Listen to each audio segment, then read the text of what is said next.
noches, cuenta atrás. Quedan 3 horas y media para que dé comienzo oficialmente la campaña electoral. Todos los partidos sacan hoy la alfombra roja para la carrera presidencial a la Moncloa, pero en realidad una campaña que nuestros políticos han comenzado mucho antes. Pedro Sánchez la iniciaba el mismo día que se ponía detrás del atril de Moncloa para anunciar esta cita con las urnas y continuaba usando las instituciones públicas como centro de mítines políticos. No ha sido el único en adelantar la campaña. Todos han entrado en periodo electoral y en la lucha por el voto han sacado diferentes asuntos a la palestra. La eutanasia, las pensiones, los parados, el separatismo o la España rural. 5 partidos, 5 líderes políticos, pero solo uno conseguirá hacerse con la llave del gobierno el 28 de abril. Y salvo sorpresa, llegará a la Moncloa pactando. Más noticias en titulares.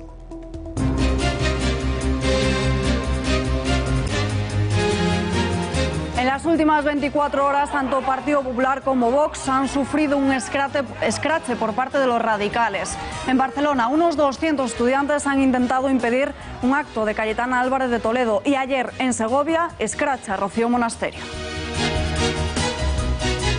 Continúa el juicio al golpismo catalán. Un inspector de la Policía Nacional ha relatado la colaboración que percibió entre Mossos y civiles tras la votación en el referéndum ilegal del 1 de octubre. Allí lo que pasa es que sale una persona y a voz en grito dice: se va a hacer el recuento. Y todo esto en presencia de los Mossos. Se meten para adentro y hacen el recuento. La economía entra en campaña. En unos minutos, pizarra económica de Diego Sánchez de la Cruz. Pondremos la tiza sobre la política fiscal del Partido Popular, los datos más relevantes de la OCDE o las medidas de Vox para solucionar el problema educativo. Este viernes los niños de todos los colegios de España comenzarán a disfrutar de sus vacaciones de Semana Santa. 10 días en los que no se van a ir con la mochila vacía porque tendrán que hacer deberes. CEAPA pide que no haya tareas y en unos minutos hablaremos con ellos.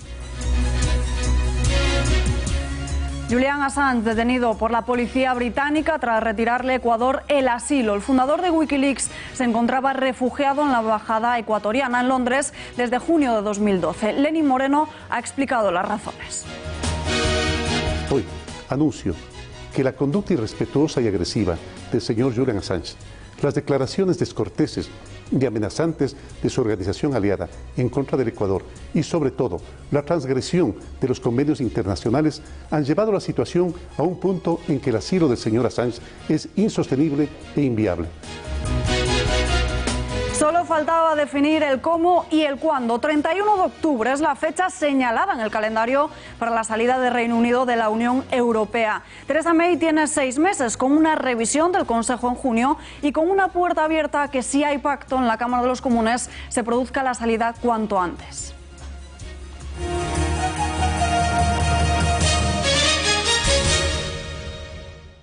Finalmente habrá debate a 5. Pablo Casado, Albert Rivera, Santiago Abascal, Pedro Sánchez y Pablo Iglesias se verán las caras en el plató de A3 Media el 23 de abril. De esta forma, el presidente del Gobierno, el socialista, solo se dejará ver en este debate, ya que había rechazado el debate a 4 en Radio y Televisión Española y el cara a cara con el presidente del Partido Popular. Pablo Casado se lo venía reclamando desde hace varias semanas. Debutarán Casado y Abascal en estas lides. Por lo que respecta al resto de debatientes, repetirán Sánchez por el PSOE, Iglesias por Podemos y Rivera por Ciudadanos. Se trata, como decimos, del único cara a cara en el que va a participar Pedro Sánchez. El socialista ha preferido desmarcarse del debate a 4 o de 1 a 2, según justifican en las filas, por la falta de un liderazgo claro.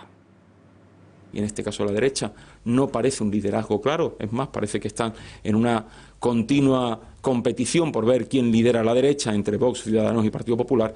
Creíamos que lo más oportuno era que fuese un debate plural y lo más plural era ese debate a 5. En cuanto a compensar a otras televisiones, bueno, saben ustedes que habrá otro ofrecimiento de programas, de entrevistas o de debate con otra serie de candidatos o miembros de candidatura que el comité electoral pues podrá ir continuando en su, en fin, analizando y estudiando. La ausencia de Sánchez en Radio Televisión Española no gusta en Podemos. La número 2 del partido por Madrid, Irene Montero, le ha recordado al socialista que cuando estaba en la oposición fue el propio PSOE el que planteaba que fuese obligatorio que su candidato debatiese con los demás aspirantes a la Moncloa. Nos parece una vergüenza de decisión, honestamente. Nosotros pensamos que un candidato a la presidencia del Gobierno, y especialmente si es presidente en este momento, debería aceptar todos los debates con candidatos a la presidencia del Gobierno. El propio Partido Socialista, cuando no estaban en el Gobierno, así lo proponía. Pero si algún debate debe ser obligatorio en campaña electoral, es el debate en la televisión pública. Y en Ciudadanos vuelven a desmarcarse del Partido Socialista. Primero fue José Luis Ábalos el que dejó caer un posible pacto con el partido de Albert Rivera y luego le siguieron otros dirigentes de la formación como Susana Díaz. En las filas naranjas intentan mostrarse firmes y dicen no a mantener a Sánchez en la Moncloa. Tenga miedo a los independentistas golpistas y a los antisistema, que no vote a Pedro Sánchez, porque van a ser sus aliados. Entonces, lo que nosotros no podemos asumir es una responsabilidad que no nos corresponde. Nosotros no podemos aceptar que alguien nos diga, oye, que voy a votar a Pedro Sánchez, luego no fastidies, no dejes que pacte con los separatistas. Pues no votes a Pedro Sánchez, porque tengo una mala noticia para ti.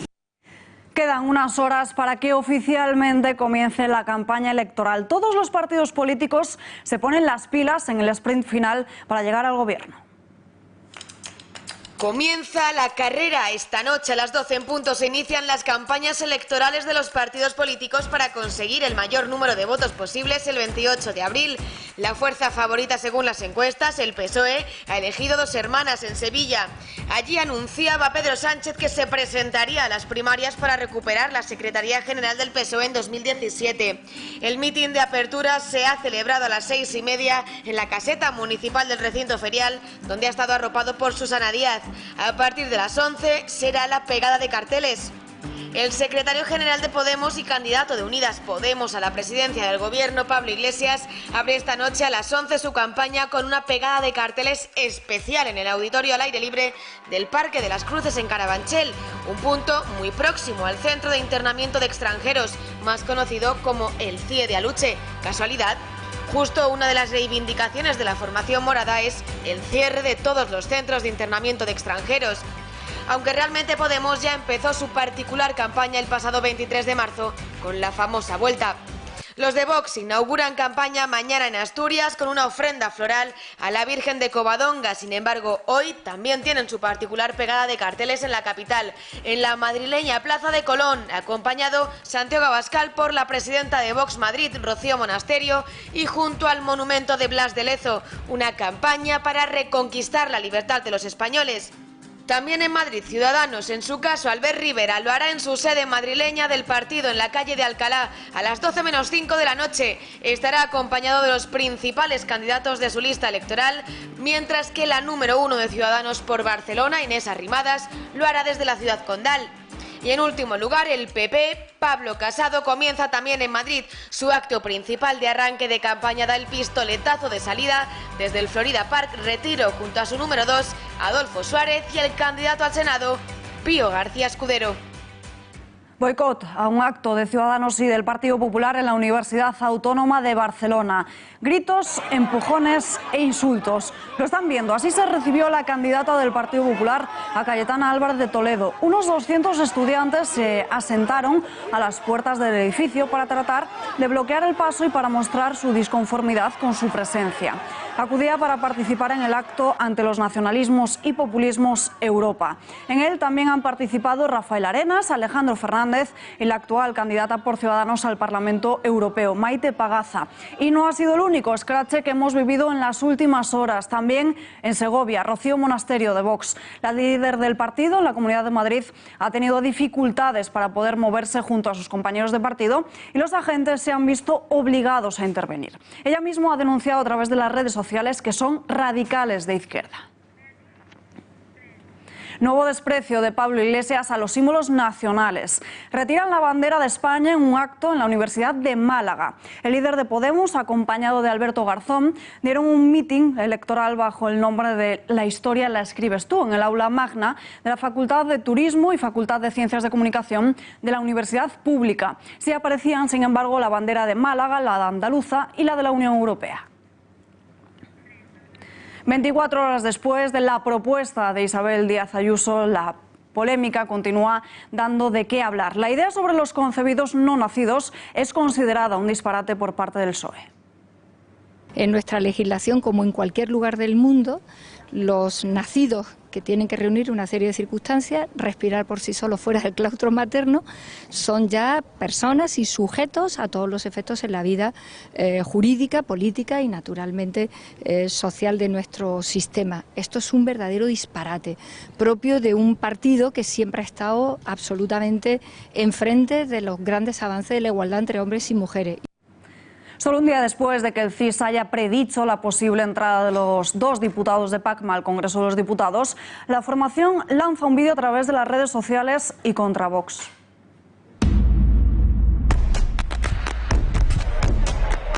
Eres involución. Sientes el poder, la lujuria de arrebatar una vida. Fuerte pero con una escopeta. Valiente cobarde con tu manada. Manada que grita, ladridos que callan, silencio colgado del árbol. Eres involución. Y te crees patriota, abanderando el discurso del miedo.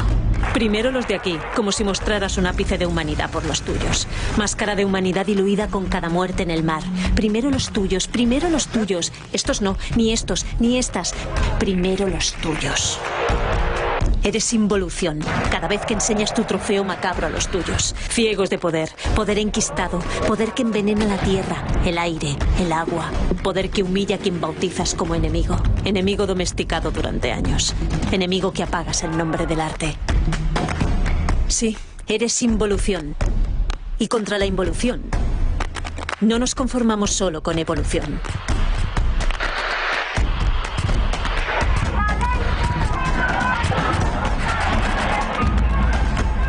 Empieza la reevolución. Referencias a la formación de Santiago Abascal entre imágenes del drama migratorio del Mediterráneo e incluso con personas del síndrome de Down. Un vídeo que, como ya han visto, es tan completo como errado en el tiro. Editorial con Rosa Cuervas Mons.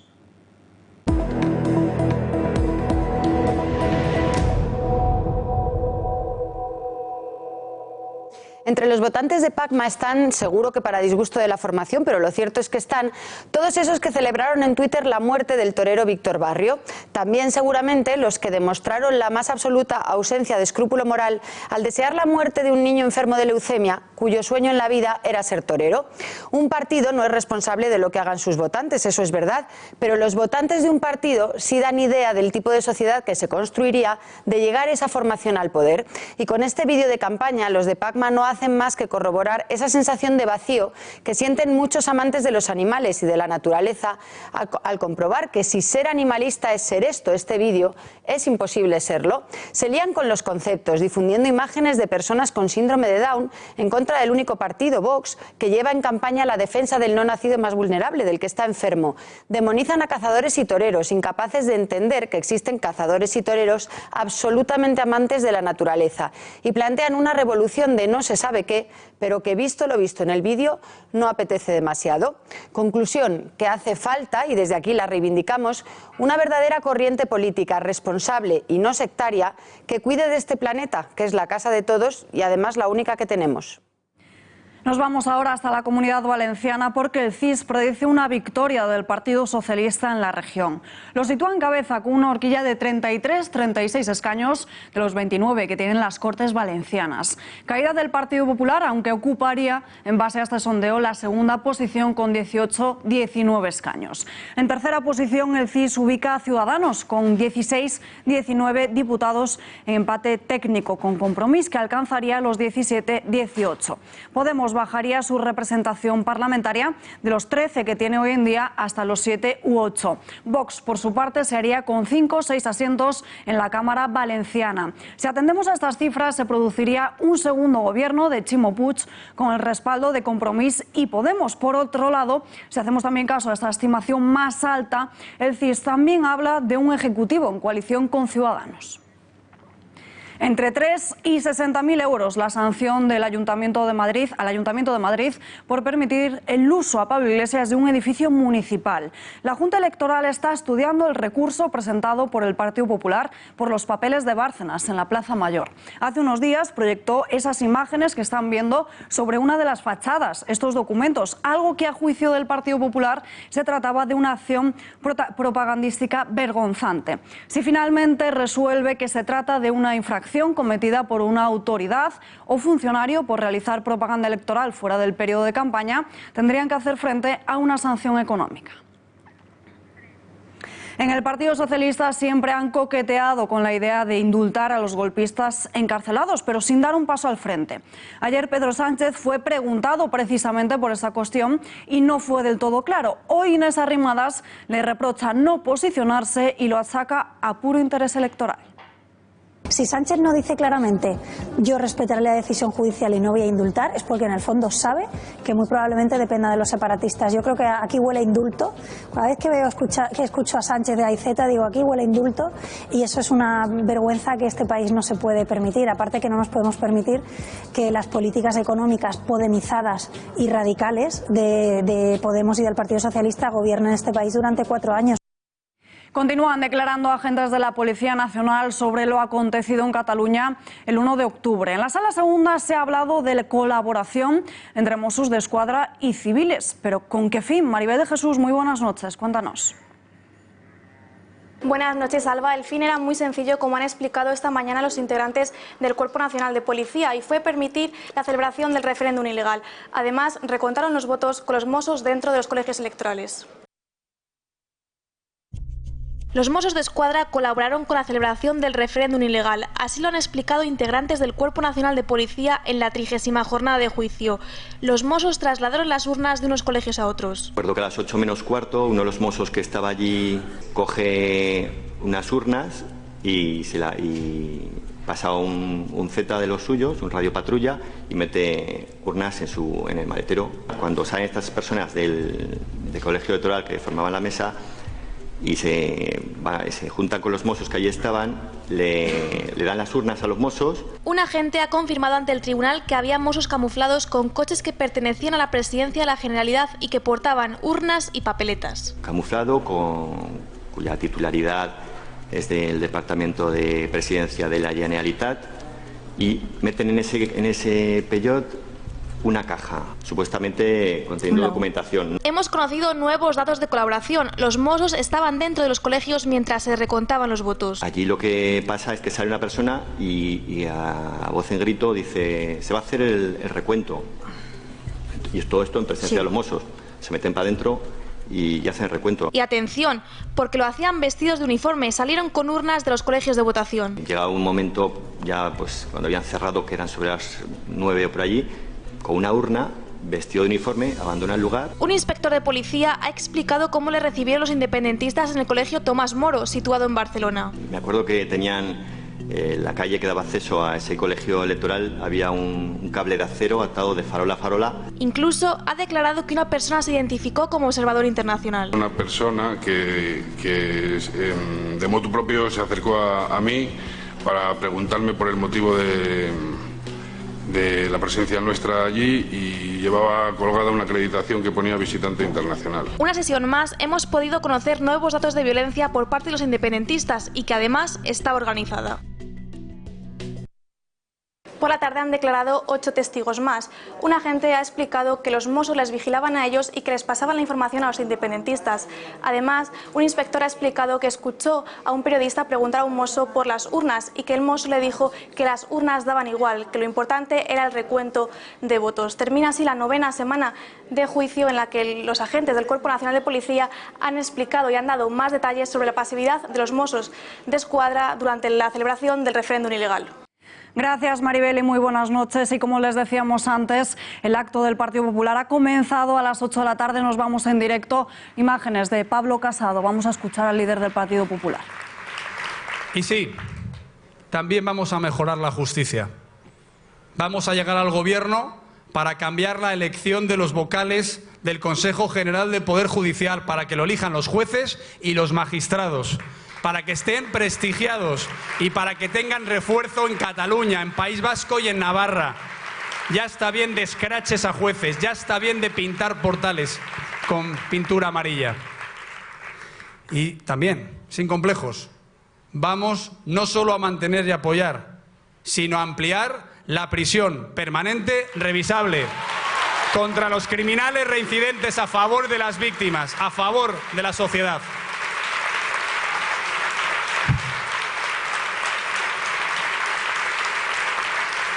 Ya está bien esta izquierda acomplejada, que cuando salen violadores por la doctrina Parot y vuelven a reincidir, siguen diciendo que el Constitucional tumbe la prisión permanente revisable. Cuando escuchamos el testimonio del Chicle o del asesino de Mariluz esta misma semana, todavía dicen que es una medida inconstitucional. Lo que es aberrante es que estos monstruos salgan a la calle sin estar reinsertados, a la cárcel. Que estén toda la vida en la cárcel si no se reinsertan. Por nuestros hijos, por nuestra seguridad.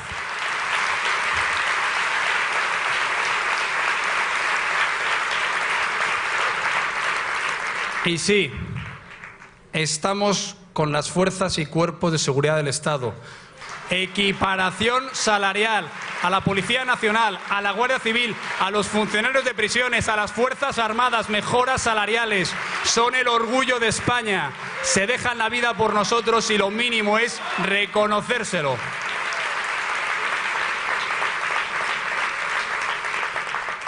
Y queremos una inmigración ordenada, vinculada al mercado de trabajo. Somos un partido que defiende una España abierta. En los 90 vinieron 5 millones de nuevos españoles, sin ningún problema de integración, sin ningún problema de seguridad. Lo que no puede haber es un efecto llamada para que sean explotados por las mafias y para que pongan en riesgo el estado del bienestar. Inmigración sí, pero ordenada, legal y vinculada al mercado de trabajo.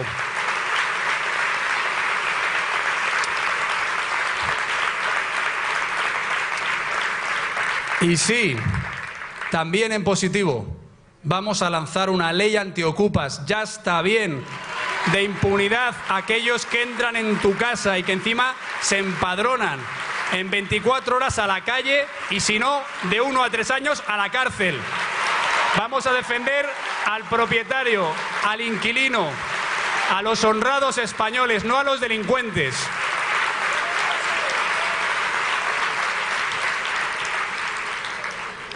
Y claro que también nuestro último punto eran los retos globales. Somos el único partido que habla de lo que pasa fuera de nuestro país. El único partido que ha hablado a los autónomos emprendedores de las nuevas tecnologías, que habla de la revolución digital, que lleva diciendo casi un año que queremos ser la California de Europa, que está legislando para bajar los impuestos, para ser atractivos, para acabar con esa tasa Google y tasa Tobin que lo que hace es que no vengan empresas a invertir a nuestro país. Alfombra roja al emprendimiento. Que no solo esté en California, que no solo esté en Japón, que vengan a España. Y estamos con el reto también de luchar contra la desigualdad y contra la pobreza, pero no con las cínicas ayudas al desarrollo que Zapatero al final acababa sepultando en el buenismo, que aprovechaban dictaduras de África para seguir corrompidas. No, queremos la cooperación al desarrollo en educación, en formación, para que esos países que lo pasan mal puedan salir adelante, para que la desigualdad se supere, pero no como quiere la izquierda, que es experta en repartir la miseria, sino creando prosperidad para todos, para luego sí repartirla equitativamente. Bueno, acaban de escuchar al líder del Partido Popular. Aspectos muy importantes, promesas en campaña electoral, una ley contra la propaganda separatista, también garantizar la prisión permanente revisable, una inmigración sí, pero legal y ordenada, una ley antiocupas o eliminar la tasa Google. Pero seguimos en Florida Retiro porque allí se encuentra nuestra compañera Patricia Tenorio. Patricia, muy buenas noches. ¿Cuál es el ambiente? ¿Qué ambiente se ha vivido desde que ha comenzado este acto? Muy buenas noches, Alba. Pues como habéis estado viendo, el Florida Park en el Retiro, en Madrid, ha sido el lugar escogido por el Partido Popular para ese acto de inicio de campaña. El ambiente no puede ser más festivo, hay positividad, hay optimismo, mucha felicidad, sobre todo en las caras de los políticos, también en los simpatizantes que abarrotan esta sala. No cabe ni un solo alfiler. El acto ha empezado a las 8:20 aproximadamente de la tarde. El líder del PP, Pablo Casado, llegaba junto a su mujer. En la puerta del recinto estaban esperándole compañeros de partido como Dolors Montserrat, Adolfo Suárez, Teo García Escudero, Andrea Levy, entre otros muchos. Ha sido recibido también entre gritos de presidente, presidente, por la multitud de simpatizantes del partido que había, una marea de ellos y también de medios. Le hemos acompañado hasta la puerta, donde, subido en un banco, ha realizado un improvisado meeting para todos aquellos que se han quedado sin hueco en el interior del Florida Park. Pero el PP no es el único que hoy inicia campaña, también lo hace en esta noche el partido Vox en Madrid, en la capital, lo hará en la Plaza de Colón, también Ciudadanos en su sede central en la calle Alcalá, en la capital madrileña, también Podemos lo va a hacer en el madrileño barrio de Aluche, al lado, por cierto, del CIE de Carabanchel, y el PSOE, el Partido Socialista, es el único partido, Alba, que va a comenzar su campaña fuera de la capital, en 2 semanas, en Sevilla. Seguiremos muy pendientes de todos esos actos de inicio de campaña. Vamos ahora con más noticias del día. Cristina Cifuentes a juicio. La Audiencia Nacional ha ratificado este jueves el juicio a la expresidenta de la Comunidad de Madrid por el caso Máster, tras desestimar el recurso de apelación formulado por ella. Para Cifuentes, la Fiscalía pide 3 años de cárcel por inducir a la falsificación del acta de trabajo de fin de máster, la misma que se vio en varias ocasiones en redes sociales o en apariciones públicas. El Ministerio Público asegura que lo hizo para evitar las nefastas consecuencias políticas a las que debería enfrentarse. La Sala no se pronuncia respecto de otros 2 recursos formulados por Enrique Álvarez Conde al haberse declarado extinguida su responsabilidad criminal tras su reciente fallecimiento. Villarejo dispuesto a revelar al juez detalles del turismo sexual de jueces y fiscales. El diario ABC desvela cómo el excomisario no solo pidió declarar lo que a su juicio es la verdadera autoría del 11M, también sobre los viajes a Colombia de magistrados y fiscales, tanto de ese órgano judicial como del Tribunal Supremo, a otros países. Según el diario, estos habrían sido grabados cuando mantenían esos encuentros, también con menores. Un asunto que ya salió a la luz cuando se hicieron públicas unas grabaciones en las que Dolores Delgado, la actual ministra de Justicia, se refería justamente a este tema. Mientras tanto, mientras que Villarejo espera la respuesta del juez a su petición, ayer la Sala decidió mantenerlo en prisión al considerar que persiste el riesgo de fuga. Continúa el jardín político del PP a cuenta del salario mínimo. Hoy ha sido Javier Maroto el que ha tratado de deshacer el lío. El director de la campaña popular lo deja en manos de la evolución económica, pero es contundente. El Partido Popular no está en ningún caso pensando en bajar el salario mínimo interprofesional, porque de hecho las últimas acciones de nuestro gobierno fue subirlo, pero subirlo con consenso entre sindicatos y patronal, que es a lo que se refería Pablo Casado. Aclarado el matiz de las cifras, por tanto nunca bajada de los 900. Seguimos hablando del Partido Popular en la pizarra económica de Diego Sánchez de la Cruz. Diego, muy buenas noches. Buenas noches, Alba. ¿Qué tal? Bueno, ¿qué te parecen esas palabras de Javier Maroto? Bueno, más allá de las palabras y las declaraciones de Javier Maroto, lo que está claro es que si el salario mínimo destruye empleo, como ha defendido el Partido Popular, lo que deberían hacer es defender su derogación. Y esto no se entiende, ¿no? Porque están hablando de que en efecto se van a perder 100.000, 150.000 empleos, y en vez de proponer que se regrese al salario mínimo anterior, o al menos una subida del coste que sí percibe el trabajador, pero una rebaja a los impuestos que lleva aparejado ese salario mínimo, lo que están diciendo no es que lo van a dejar como está y luego ya ponen una serie de condiciones. Yo creo que no es coherente.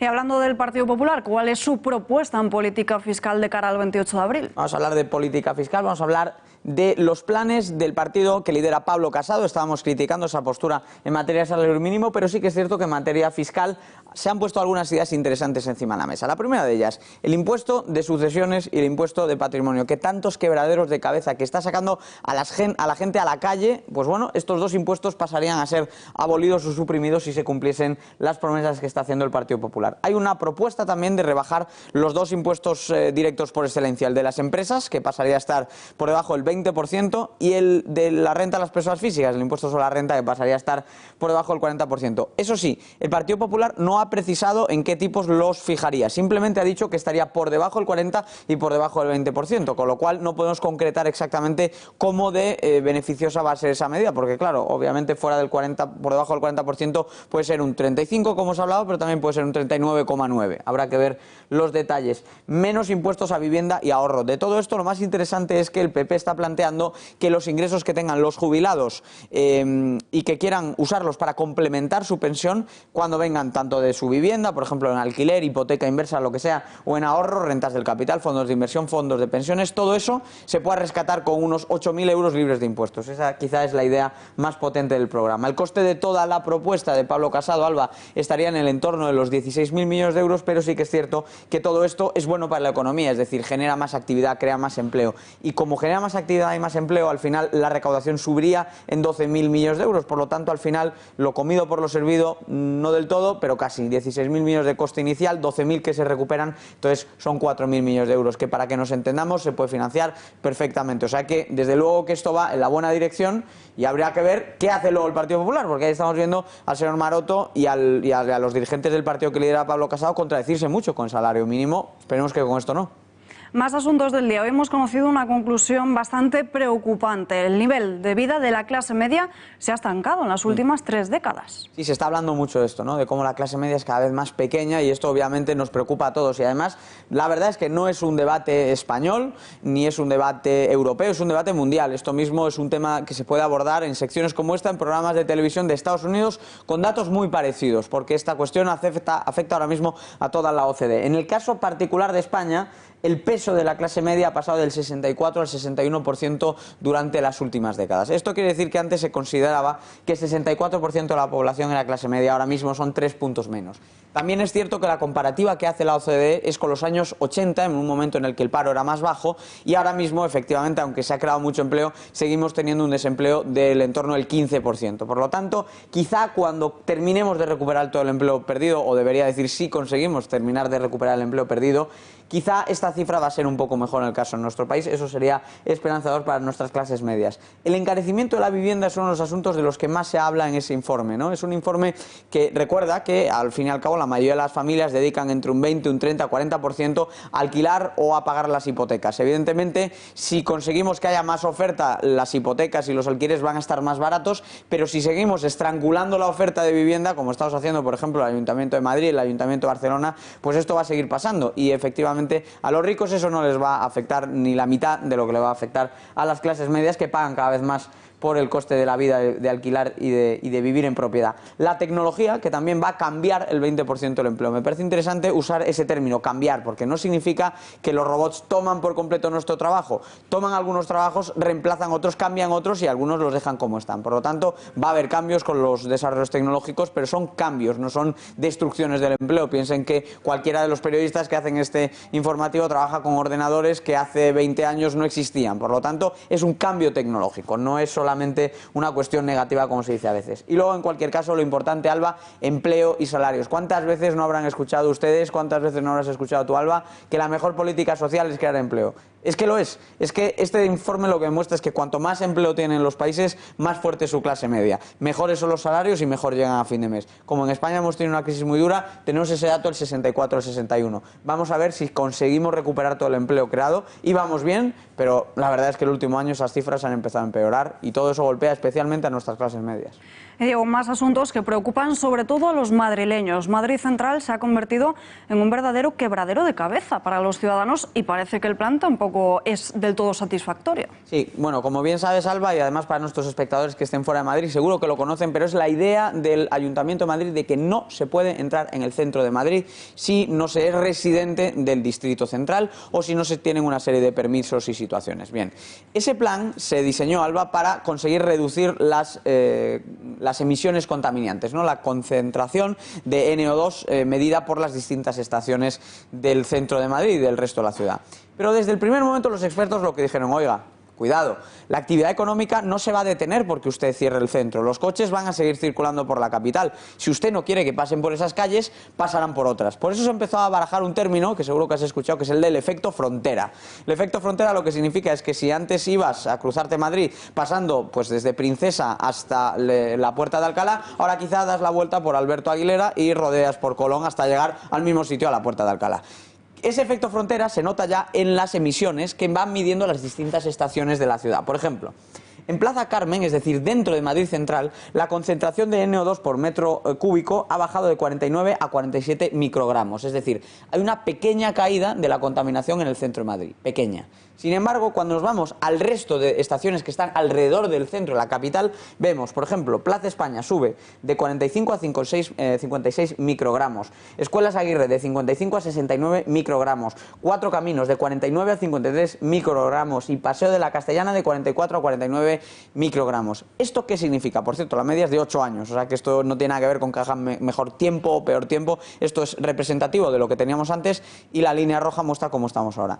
De media, está aumentando un 17% la contaminación en las estaciones que están alrededor de Madrid Central. Por lo tanto, lo que tenemos aquí es que nos han dicho que nos iban a reducir la contaminación a pesar de que perderíamos actividad económica. Y no, señor, lo que está pasando es que estamos perdiendo actividad económica, teniendo muchos más problemas de movilidad, los atascos obviamente han empeorado, pero es que además, lo más importante de todo, lo justifican con argumentos medioambientales y las cifras dicen todo lo contrario, que no está bajando la contaminación en Madrid, al revés, está subiendo de media un 17% alrededor del centro. Dejamos a un lado Madrid Central y hablemos ahora de educación, porque es otra materia que inquieta a muchos españoles. ¿Qué proponen los partidos políticos al respecto? Vox propone un cheque escolar. Sí, vamos a centrarnos hoy en Vox, porque además Vox acaba de presentar su programa económico. Es un documento muy interesante, pero sobre todo esta cuestión del cheque escolar hay mucha gente que se preguntará ¿qué significa exactamente? ¿De dónde han sacado esta idea? Bueno, fíjense ustedes cuál es el gasto por alumno de la educación primaria pública y privada. Tendemos a pensar, obviamente, que la educación privada es una cuestión costosa, ¿no? Y evidentemente lo es porque toca hacer un esfuerzo muy importante a los padres que envían a sus hijos a estos centros. Pero, ojo, el esfuerzo que hacemos como contribuyentes para que haya plazas en la educación pública es mucho mayor. Por ejemplo, en infantil, 4.400 euros frente a los 3.500, más o menos, redondeando las cifras, del sector privado. En primaria, 4.700 euros frente a los 3.900 del sector privado. En secundaria, 5.700 euros frente a los 4.700 del sector privado. Es decir, la educación pública es mucho más cara que la educación privada. Y entonces mucha gente ya lo que se pregunta es, bueno, ¿y a cambio de qué? ¿Da mejor resultado la educación pública o da mejor resultado la educación privada? La mejor forma de verlo es este ranking que mide todos los países de la OCDE, hemos simplificado para incluir a los más grandes, y como vemos, la CICAE, es decir, la reunión de todos los colegios privados en España, obtiene una nota superior a la de todos los países desarrollados. Sin embargo, la educación pública está puntuando mal, está entre los niveles más bajos de todos. Entonces, Vox no está proponiendo que se acabe la educación pública ni nada por el estilo, lo que está proponiendo es un cheque escolar. ¿En qué consiste ese cheque escolar? Pues en que el contribuyente pueda elegir, ya que evidentemente la educación pública sale mucho más cara, si quiere mandar a su hijo a los centros públicos, que los hay muy buenos, pero como también hay otros que no están funcionando y en promedio el resultado es peor, que también puedan ir esos niños a los colegios concertados o privados sin tener que asumir las familias un desembolso adicional. Es decir, te doy todos los años esos 5.000 euros, por ejemplo, en el caso de la secundaria, para que tú elijas como familia que quieres llevar a tu hijo a un centro de titularidad privada en vez de un centro público. Esto, Alba, aunque mucha gente en España no es consciente de ello, existe incluso en los países con un modelo de estado de bienestar más desarrollado, como por ejemplo Suecia. Las familias suecas tienen ese cheque a disposición y eso es lo que está proponiendo Vox para España. 3 claves: educación cara y de mal funcionamiento, que se pretende acabar con eso, permitiendo elegir a las familias, es decir, generando competencia entre los centros, y además financiando la educación pública concertada o privada, es decir, en un régimen de libertad para que las familias elijan. Y esto, por cierto, tiene otra cuestión que es bastante interesante. Esto ahorra dinero,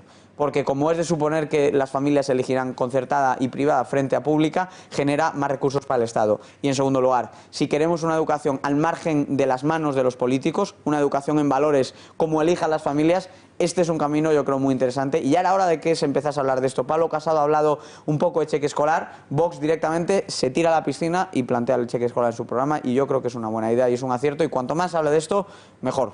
Interesante, desde luego. Diego, gracias y buenas noches. Más asuntos. El precio de los alquileres por las nubes. El Banco de España confirma que los arrendamientos se han situado por encima de los máximos previos a la recesión. Niveles previos a la crisis económica, unos precios que empiezan a cerrar la puerta a los más jóvenes ante la falta de mejoras en el mercado laboral. En su informe Evolución reciente del mercado de la vivienda en España, el organismo asegura que la tendencia del alquiler es mayor en el grupo de edad entre los 16 y 29 años. Aún así, el peso del ladrillo en el conjunto de la economía española está lejos de los años de la crisis. El número de compraventas anuales es inferior a antes de la crisis, 550.000 en 2018 frente a los 885.000 que se registraban en esos años.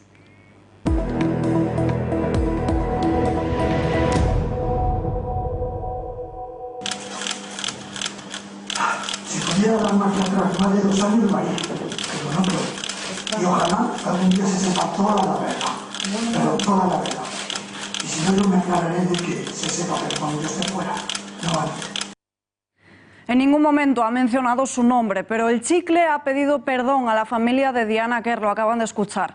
José Enrique Abuín ha aprovechado su último turno de palabra en el juicio por el rapto a una joven en Boiro para pedir disculpas a la familia de la madrileña. Durante la sesión de este jueves, agentes del equipo de delitos contra las personas de la Guardia Civil han explicado cómo se estudiaron los paralelismos entre la violación denunciada por la cuñada del acusado, la desaparición de Diana Quer y también el intento de rapto de esta joven en Boiro, objeto de este juicio y que queda visto ya para sentencia. El Chicle ha asegurado que dirá toda la verdad cuando salga de la cárcel. La obsesión feminista llega a los cuentos infantiles. Retiran por sexista el libro de La Caperucita, La Bella Durmiente y así hasta contar 200. Ha ocurrido en una escuela pública, la Escuela de Taver de Barcelona. El proyecto Biblioteca y Género de una asociación ha vaciado las librerías del colegio. El trabajo determinó que un 60% de los libros recogen contenidos machistas y discriminatorios, pero decidieron retirar solo el 30% de los analizados, ya que las baldas de las estanterías quedarían del todo vacías. Para ello, solo un 10% de la biblioteca cumple con los requisitos y 200 cuentos infantiles son ejemplares, como dicen, de historias tóxicas con perspectiva de género. Y la última del feminismo, cursos para el desprincesamiento Navarra. La Escuela Municipal de Empoderamiento y Participación, dependiente del Ayuntamiento de Pamplona, dará hasta 15 cursos sobre el empoderamiento y el feminismo.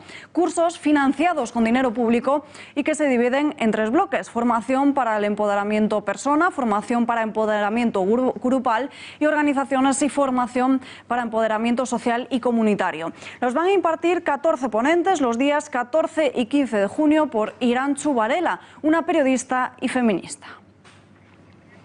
Finales de cuento prohibidos, las princesas encerradas. Es el mundo que quiere la sociedad progresista y del que hablamos ya con la experta en ideología de género y representante de Vox, Alicia Rubio. Señora Rubio, muy buenas noches. Buenas noches. Caperucita Roja como última víctima de los ideólogos de género. ¿Por qué? ¿Qué hay detrás de estas iniciativas? Bueno, esto en realidad es la censura progre, es una censura especialmente irracional y además especialmente dura, porque cualquier cosa es merecedora de censura, como puede ser pues, el cuento de Caperucita. Primero empezaron poniendo a Caperucito y la loba, pero luego ya han decidido que es que tiene unos antivalores tan terribles, no sé cuáles eran, que tiene que desaparecer, como un alto porcentaje de todos los cuentos infantiles que nos han leído a nosotros de pequeños. Cuentos clásicos, canciones populares, películas. La cultura queda sometida a los baremos ideológicos de unos pocos. ¿Cree que estas iniciativas moldean la sociedad? ¿Afectará a las nuevas generaciones el tipo de cuentos que escuchen o lean? Hombre, terminará afectando precisamente porque hay cosas prohibidas que antes estaban permitidas y no se había hecho ningún daño. En realidad, todo este tipo de censuras van a crear al final pues unas nuevas generaciones, pues eso, llenas de prohibiciones, llenas de tabúes además ridículos, no tabúes razonables, van a perder muchísimos aprendizajes y en realidad pues se les está dando una visión de la sociedad que no tiene nada que ver con la sociedad real, en la que no puede haber nadie malo, en la que no puede, es decir, no puede haber antihéroes, todo tiene que ser bonito, todo tiene que ser muy cursi e incluso todo tiene que ser falso. O sea que... 2 días de curso impartido por una periodista experta en feminismo para conseguir el desprincesamiento, pero sabría que explicarnos qué es eso de desprincesarse.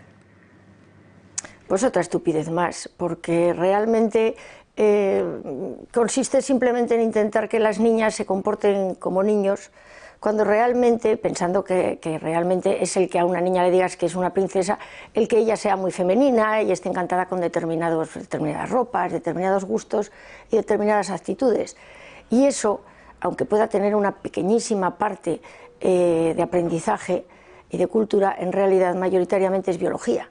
Entonces el desprincesamiento consiste en que las chicas tienen que ser las que salven a los princesos, cosa que biológicamente es ridícula porque los hombres tienen más fuerza, más resistencia, más masa muscular, etcétera, etcétera, y precisamente la mujer tiene menos fuerza y por tanto en un momento en el que haya que salvar a alguien será el más débil, el más fuerte al más débil, pero da igual.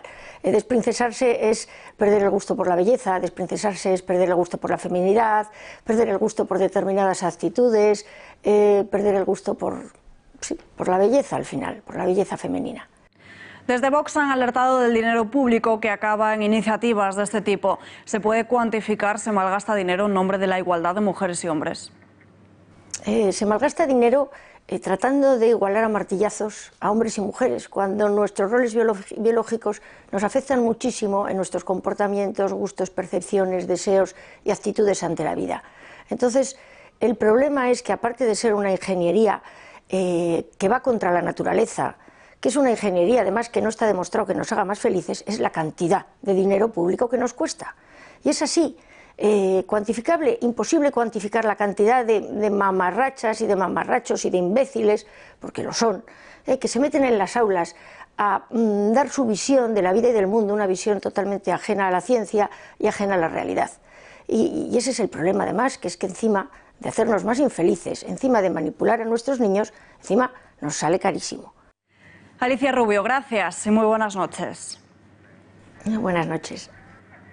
El debate sobre la utilidad de los deberes vuelve a abrirse antes de las vacaciones. CEAPA pide a los centros educativos que no pongan deberes a los alumnos durante los días de Semana Santa. En un comunicado, la Confederación hace extensible esta petición al Día del Trabajo en las escuelas, al considerar que los deberes no están relacionados con el éxito escolar porque sobrecarga a niños y niñas de tareas para afianzar aprendizajes que no se están alcanzando debidamente en la escuela. Benedicto XVI rompe su silencio. Lo ha hecho a través de una carta en la que asegura que todos los casos de pederastia y abusos sexuales se han producido por la pérdida de fe y por la revolución sexual que ha experimentado Occidente. También es crítico con la propia Iglesia. La revolución sexual de los años 60, que significó el completo colapso de las normas que regían la sexualidad y que supuso una erosión de toda regla que aún no se ha detenido, coincidió en la Iglesia posconciliar con el proceso continuo y preparado desde tiempo atrás de disolución del concepto cristiano de moralidad. Siempre me he preguntado cómo los jóvenes en esta situación se podían acercar al sacerdocio y aceptarlo con todas sus ramificaciones. El extenso colapso de las siguientes generaciones de sacerdotes en aquellos años y el gran número de laicizaciones fueron una consecuencia de todos estos desarrollos. En diversos seminarios se establecieron clubs homosexuales que actuaban más o menos abiertamente y cambiaron de forma significativa el clima de los seminarios. Parte de la fisionomía de la Revolución del 68 fue que la pedofilia también se diagnosticó como permitida y apropiada. ¿Por qué alcanza la pedofilia tales proporciones? En última instancia, la razón es la ausencia de Dios. Esta plaga refleja la situación en Occidente, donde Dios se ha convertido en el asunto privado de una minoría. La población en España vuelve a crecer y supera los 47 millones por primera vez desde 2013, gracias a los inmigrantes. Según el avance de estadística del padrón continuo del INE al 1 de enero de 2019, la cifra supone un crecimiento del 0,6%. Por tanto, aumenta por tercer año consecutivo, gracias al empuje, como decimos, de los inmigrantes, que suben en 290.000 personas, un 6,1%. Del total de la población en España, un 10,7% tienen nacionalidad extranjera. En cuanto a la edad media de la población inscrita en el padrón, es de 43,4 años. Los expertos lo tienen claro. Dentro de 30 años, 150 millones de africanos en Europa. Alerta de inmigración masiva. Esta imagen cada vez se repite con más frecuencia. Y si esto no cesa, dentro de 30 años habrá 150 millones de africanos en Europa. Así lo dice uno de los mayores expertos mundiales en África, Stephen Smith, en su libro La huida hacia Europa. El autor explica que por un lado el viejo continente se despuebla y mientras África crece y además rebosa jóvenes, ya que el 40% de sus habitantes son menores de 15 años. Es decir, el rápido crecimiento demográfico sumado a la excepcional juventud provocarán una migración masiva de África a Europa. El antropólogo afirma en su libro que, al contrario de lo que pensamos, los africanos no huyen de la pobreza, sino que quienes realmente emigran son de clase media y los mejor educados, es decir, aquellos que han conseguido cierto nivel adquisitivo como para poder asumir los costes del desplazamiento. Hablamos de unos 2.500 euros. En palabras de Smith, cuantos más africanos salgan de la pobreza absoluta, más emigrantes potenciales habrá, ya que un número cada vez mayor de africanos tendrá los medios económicos para poder abandonar su continente. ¿Y por qué a Europa? Pues las razones que da son sencillas. Es un continente cercano y lo que más atrae es que es la capital de la seguridad social. Y atención, porque va más allá, diciendo que los africanos crearán comunidades que quieren vivir igual que en sus países de origen. Por lo que cuanto menos integrados estén en Europa los africanos, más favorecerán la llegada de nuevos inmigrantes. Un menor de 16 años decidió terminar con su vida el pasado 1 de abril. Se tiró desde el 6º piso de su casa en Usera, por no aguantar ni un minuto más el infierno que vivía día tras día al ir a clase. Andrés se había mudado desde La Coruña a Madrid y se matriculó en el Instituto Ciudad de Jaén, en Orcasitas, Madrid. Sufría bullying en el colegio y se suicidó un día después de que un compañero suyo le robase el móvil y las llaves. Una intimidación más a las que presuntamente lo sometía cada día. A través de una carta que publica en exclusiva el diario El Mundo, 3 folios en los que relata el infierno en el que vivía. Mi nombre es Andrés, y si estás leyendo esto es porque me habré suicidado. Tenía que aguantar 6 horas en las que poco a poco empezaba a tener más miedo y así fue mi último mes de vida. Sabía que estaba solo, que nadie me ayudaría. ¿Creíste que tus palabras no me hacen daño? ¿Que tus bromas alguna vez me gustaron? No vi futuro, solo vi un oscuro agujero negro. Estaba harto de tragar. Peligroso juego Vidal, el abecedario del diablo. Macabro reto que consiste en rascar el dorso de la mano a otro niño mientras recita las letras del abecedario y dice una palabra que comience por cada una de ellas. A veces incluso se usan tijeras y cuchillos. Los primeros casos fueron detectados en el Instituto de Educación Secundaria Astures de Lugones, en Asturias, donde el director a cargo, Mario Prendes, aseguró que el problema se detectó cuando vieron que los niños llegaban con heridas en manos y muñecas. Un caso podía ser fortuito, pero cuando vimos que se empezaba a extender fue cuando decidimos coger a unos niños para que nos dijeran a qué se debían esas marcas y fue cuando nos explicaron qué era ese juego. Nos dijeron que se ha puesto de moda en YouTube y en las redes sociales.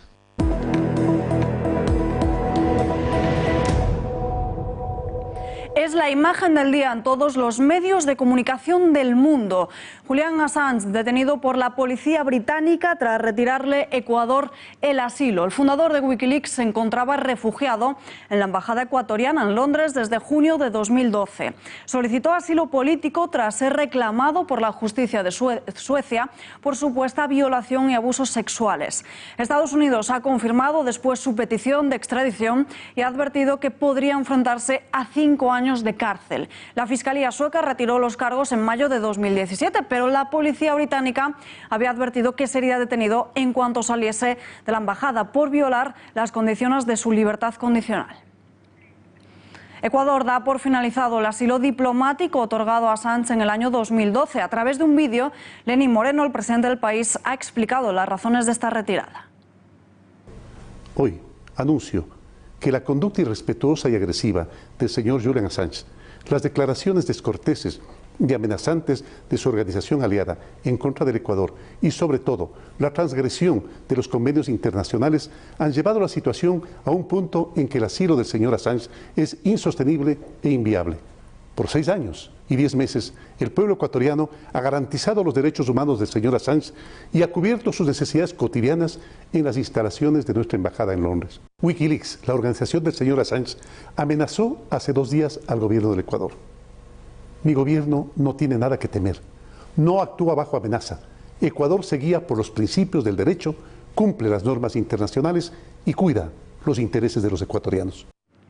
Nueva fecha para el Brexit, 31 de octubre. La primera ministra británica, Theresa May, ha aceptado este jueves el calendario impuesto por sus socios en la Unión Europea para retrasar el Brexit hasta esa fecha. Una prórroga 4 meses más extensa que lo deseado por Londres y sujeta a una serie de condiciones, incluida la celebración en Reino Unido de elecciones al Parlamento Europeo el próximo mes de mayo.